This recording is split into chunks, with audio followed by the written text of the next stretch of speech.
اولاد آدم میں مختلف قسم کے رنگ ملتے ہیں۔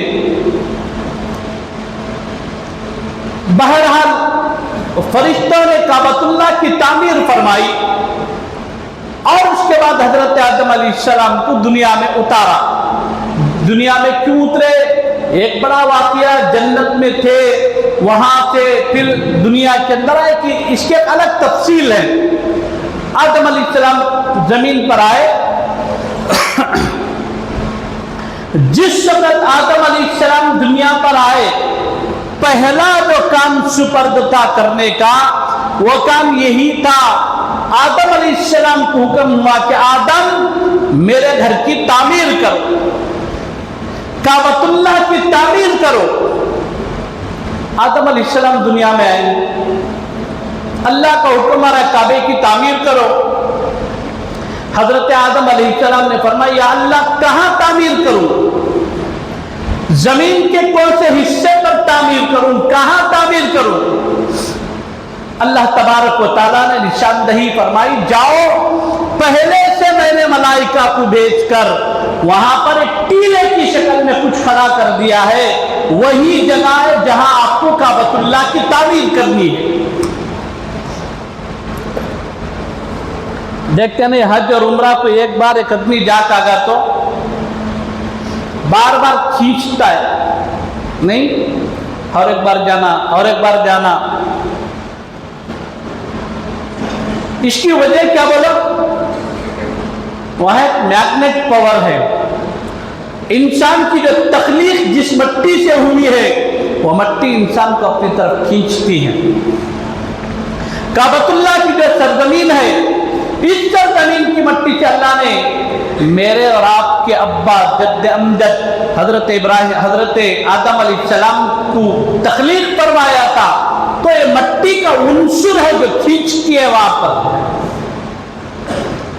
آدم علیہ السلام کو حکم جاؤ۔ جب جا کر آدم علیہ السلام اس اسپاٹ پر کھڑے ہو گئے تو ایک بڑی عجیب کیفیت محسوس ہوئی۔ ایسا لگ رہا تھا کہ اس مٹی میں میرے کچھ ذرات موجود ہیں، پہچان ہو رہی تھی جگہ کی۔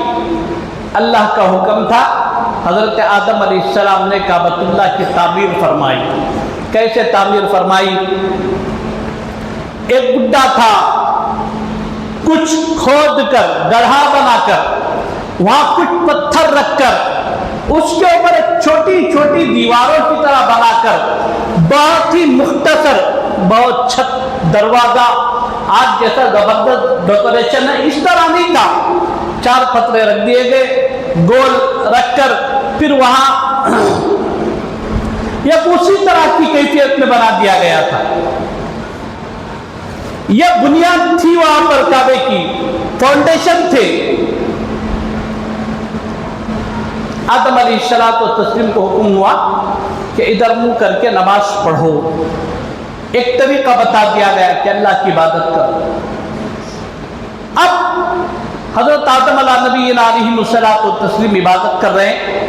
حضرت آدم علیہ السلام کے دنیا سے پردہ فرمانے کے بعد اللہ تبارک و تعالیٰ نے حضرت نوح علیہ السلام کو دنیا کے اندر مبعوث فرمایا۔ حضرت نوح علیہ السلام دنیا کے اندر آئے۔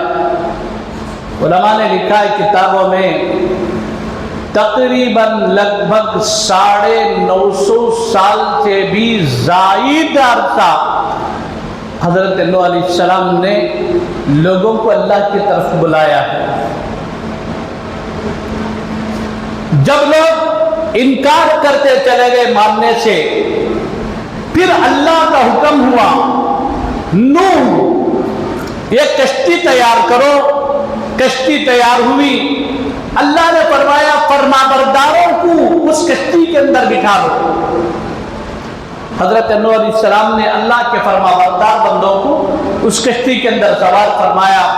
قرآن کہتا ہے فارت تنور، تنور بھر پڑا، ایک تنور بنا ہوا تھا، پانی ابلنا شروع ہوا اور اتنا ابلا کہ اس پانی کے ذریعے سے بعض روایتوں میں یہ بھی بات ہے، یہ تو زمین سے پانی نکل دوسرا آسمان سے موسلادھار بارش بھی ہو رہی تھی۔ اب دیکھتے ہی دیکھتے حال یہ ہو گیا کہ پورے کا پورا وہ علاقہ پانی سے بھر گیا، اور اس کے بعد جتنے اللہ کے نافرمان تھے سب کی کہانی ختم ہو گئی، سب کا بوریا بستر لپیٹ دیا گیا۔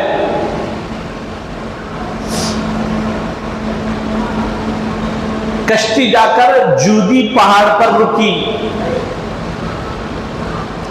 جب طوفان نوح کے اختتام کے بعد دیکھا گیا کہ کعبے کی بنیادیں پوری کی پوری مونچی جا چکی ہیں، یہ بند ہو گئی ہیں، حضرت ابراہیم علیہ السلام کے دور تک وہ اسی طرح بند رہا۔ اس کی اصل بنیادوں تک پہنچنا مشکل تھا۔ پھر حضرت ابراہیم علیہ السلام کا جب دور آیا، اللہ تبارک و تعالیٰ نے حضرت سیدنا ابراہیم علیہ السلام سے فرمایا وَإِذْ يَرْفَعُ إِبْرَاهِيمُ الْقَوَاعِدَ مِنَ الْبَيْتِ وَإِسْمَاعِيلُ، یاد کرو اس وقت کو جب بلند کیا۔ دیکھو کیا جملہ، اس کی کیا وضاحت ہو رہی ہے۔ وَإِذْ يَرْفَعُ إِبْرَاهِيمُ الْقَوَاعِدَ، اور جب ابراہیم علیہ السلام نے اس کے قواعد کو بلند کیا، اس کی بنیاد رکھی نہیں ہے، اسے تعمیر کیا نہیں، قواعد کو بلند کیا۔ یہ قواعد آ کر جمع ہے قاعدے کی۔ پہلے مدرسے میں جو بچہ آتا نا، اس کو جو کتاب پڑھاتے اسے نورانی قاعدہ کہتے ہیں۔ اسے قاعدہ کیوں کہتے ہیں؟ اس لیے کہ یہ قرآن کی بنیاد ہے، یہ قرآن کریم کی اساس ہے، بنیاد ہے۔ اگر بنیاد مضبوط ہے تو پھر پورا قرآن مضبوط، اگر بنیاد مضبوط نہیں ہے تو پھر اس کے بعد بچہ قرآن پڑھتا ہے 10 پارے ہو گئے، 20 پارے ہو گئے، 25 پارے ہو گئے، تب بھی ناظرہ کی غلطیاں اسی طرح آتی رہتی ہیں۔ اس لیے کہ بنیادی طور پر نورانی قاعدے کے اندر تصحیح کی بہت ضرورت رہتی ہے۔ اس لیے ہمارے یہاں جو کتابیں پڑھائی جاتی ہیں الحمدللہ عصری علوم کا بھی زبردست نصاب ہے، لیکن بچے کو سب سے پہلے نورانی قاعدے میں مضبوط کرنے کی ہماری کوشش ہوتی ہے۔ کیوں؟ اس لیے کہ بنیاد ہے، جب تک بنیاد ٹھیک نہیں ہو جاتی تب تک مسائل حل نہیں ہوتے۔ کمزور سے کمزور بچہ تم اسکولہ میں نہیں چلتا، بچہ انہیں بدو کر کھلا لے، حکال ڈالے، ٹھیل ڈالے، نورانی قاعدے میں مضبوط کرے بچے کو۔ دیکھو قرآن میں کیوں نہیں چلتا؟ الحمدللہ میرے کافی تجربات ہیں اس پر۔ بہت سارے بچے ہمارے اس طرح کے ہیں، اسکولوں کے فیل اور بچے بالکل نہیں چلتے تھے۔ کئی طلبہ ہیں، ایک دو نہیں، کئی طلبہ اس طرح کے ہمارے پاس ہیں۔ تو میں بتانا یہ چاہ رہا ہوں کہ قاعدے کا جو لفظ ہے نا، یہ بنیاد کے لیے آتا ہے۔ تو اللہ تبارک و تعالیٰ نے حضرت ابراہیم علیہ السلام کو حکم فرمایا کہ اس کے قواعد کو بلند کرو، یعنی یہ جو قاعدہ ہے، یہ جو بنیاد ہے جس کو حضرت ابراہیم علیہ السلام، حضرت آدم علیہ السلام نے رکھی تھی، آدم علیہ السلام کے رکھے ہوئے جو قاعدے ہیں، بنیادیں ہیں، ابراہیم اسے بلند کرو۔ نئی جگہ ڈھونڈنے کی ضرورت نہیں، نئی جگہ تلاش کرنے کی ضرورت نہیں، پہلے ہی سے اس کے قواعد موجود ہیں، پہلے ہی سے اس کی بنیاد رکھی جا چکی ہے۔ اب آپ ایسے کیجئے، باپ بیٹا مل کر اس کی قواعد کو بلند کیجئے۔ اور مختلف دور میں مختلف انداز سے کعبۃ اللہ کی تعمیر ہوئی ہے، مختلف انداز سے کعبے کی علماء نے لکھا 5 مرتبہ کعبۃ اللہ کی تعمیر ہوئی ہے۔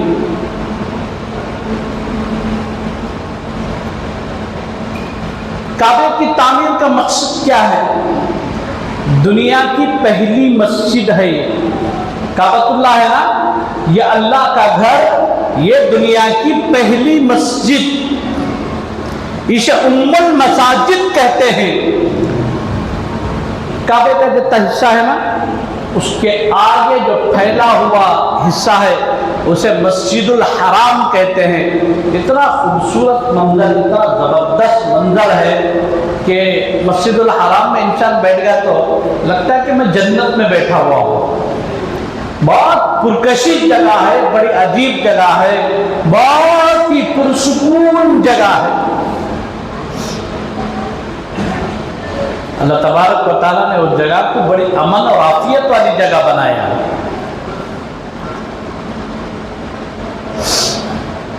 اور اس جگہ بھی ایسے حالات پیش آئے ہیں، حضور نبی کریم صلی اللہ تعالیٰ علیہ وسلم کی آمد سے پہلے ابرہہ نے اس خانہ کعبہ کو توڑنے کے لیے آیا، جس کا پورا تذکرہ قرآن کریم کی جو سورت ہے نا، أَلَمْ تَرَ كَيْفَ فَعَلَ رَبُّكَ بِأَصْحَابِ الْفِيلِ أَلَمْ يَجْعَلْ كَيْدَهُمْ فِي تَضْلِيلٍ وَأَرْسَلَ عَلَيْهِمْ طَيْرًا أَبَابِيلَ تَرْمِيهِمْ بِحِجَارَةٍ مِّن سِجِّيلٍ فَجَعَلَهُمْ كَعَصْفٍ مَّأْكُولٍ۔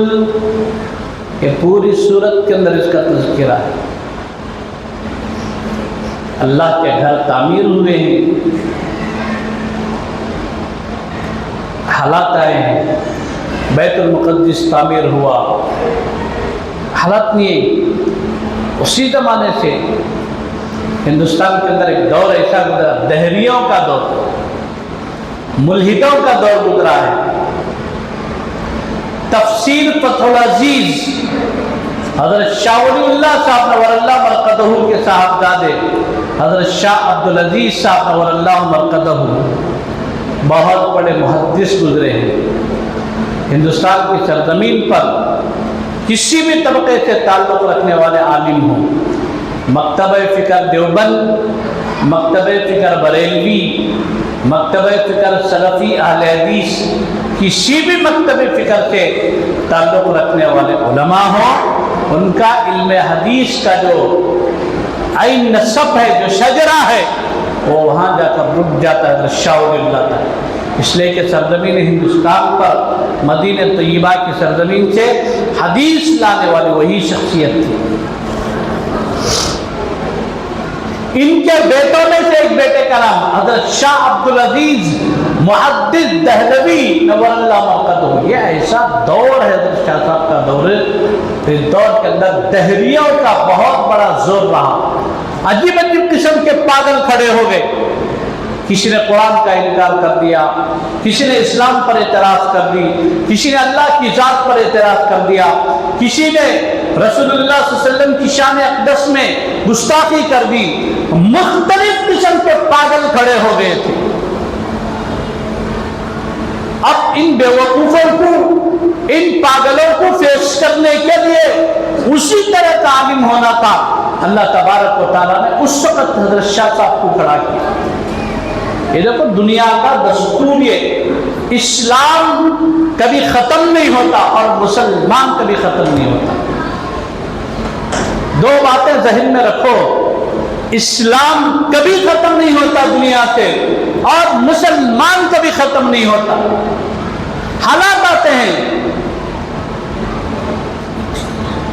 لیکن ختم نہیں ہوتا۔ اگر ختم ہونا ہوتا تو آپ موسیٰ علیہ السلام کے دور اٹھا کر دیکھ لیجئے، کہاں مسلمان بچتے؟ تاتاریوں کا دور اٹھا لیں آپ، کہاں مسلمان بچتے؟ حضور کی 13 سالہ مکی زندگی کا دور اٹھا لیجئے، کہاں مسلمان پنپتے؟ مسلمان نہیں مٹے گا، اسلام ختم نہیں ہوگا، درمیان میں حالات آئیں گے۔ حضرت شاہ عبدالعزیز صاحب کا بھی دور ایسے ہی، بہت عجیب عجیب قسم کے پاگل کھڑے ہو گئے، انہوں نے چیلنج کر دیا۔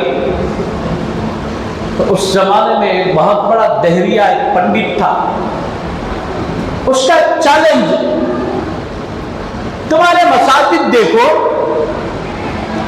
بار بار رنگ و روغن کرانے کی ضرورت پڑتی ہے،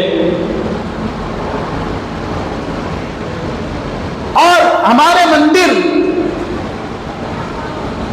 سووں کے سال سے، 1000 سال، 1500 سال سے ہمارے مندر جو کا تم ہے، کبھی ہم اسے پینٹنگ نہیں کرتے، کبھی ہم اس کی مرمت نہیں کرتے، کبھی اس کی ہم سجاوٹ نہیں کرتے، تم مساجد کے اندر بار بار